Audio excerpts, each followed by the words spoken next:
So my water is already at a boil, and I like to bring it to a boil and add olive oil and salt. The olive oil helps for the fettuccine noodles or pasta noodles or whatever like type of pasta you're using to not stick. I just one swoop around, and then I add a little bit of salt. The salt is for flavoring, to get your noodles a little flavor because they're bland. I know we'll be adding other ingredients, but to me, salt just gives it that extra little oomph of flavoring. Then just mix that around, make sure everything's all combined. Put your spoon to the side so it'll be out of the way. I have already broken my fettuccine noodles in half. Some people may prefer to keep them whole, but I like to break mine in half early so I can just put them in the water once my water is at a boil.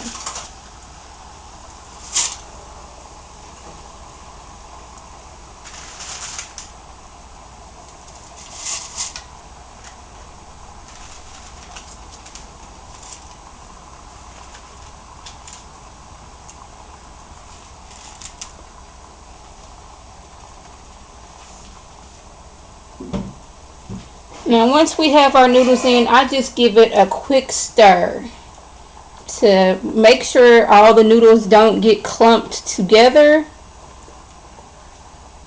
and ensure that they will cook thoroughly. Now it's time for our chicken.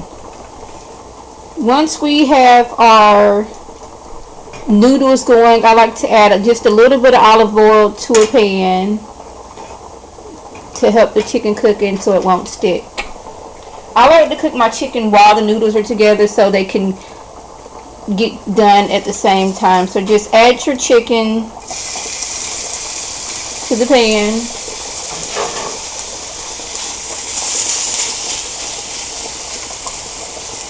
And let it get cooked.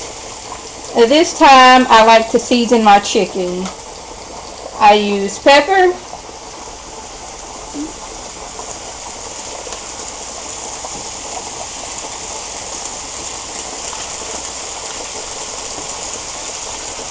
seasoning salt,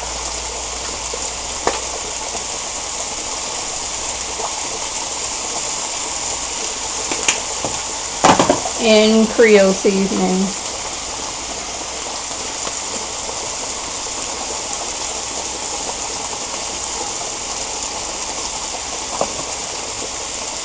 And just keep moving your chicken around so it can get cooked.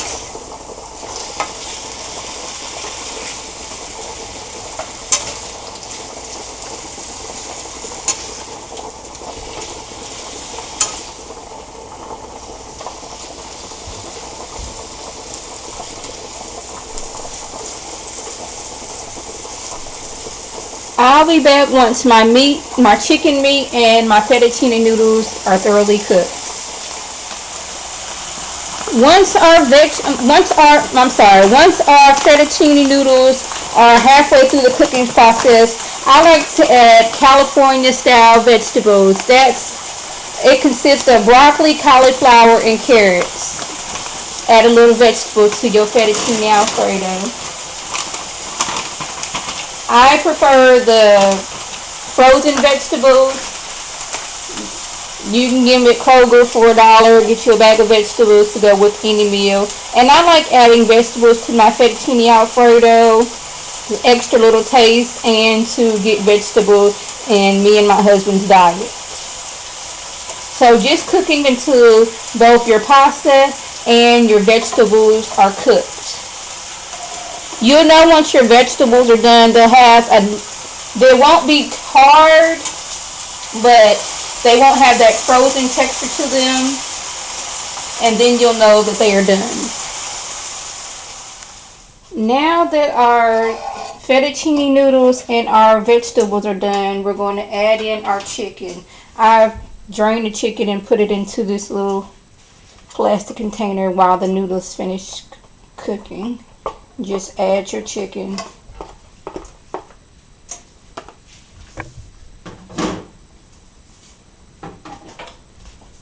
And now it's time for your creamy Alfredo sauce.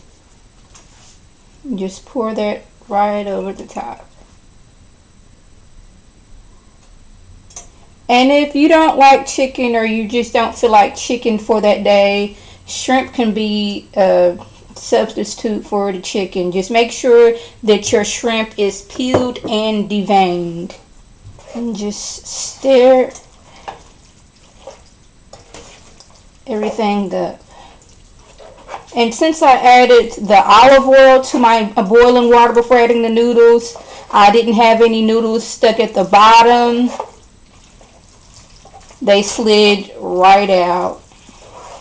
Unfortunately, I was not able to show that because my camera's angle would not allow me to do that. So just make sure everything is thoroughly combined. And of course, if you don't like store-bought Alfredo sauce, there's recipes online where you can make your homemade. This is just convenient for me and my family. And if this is if you're running late and you have to get everything ready, this is a good meal that takes less than 30 minutes to cook. And you have your pasta, which is bread, you have your vegetables, and you have your meat. So you're kind of getting all the, the major food groups. So now everything is thoroughly stirred. Now it's time to serve. So here is your final product, Fettuccine Alfredo with chicken and vegetables. I hope this was informative. This is Lady T signing off. Have a good one.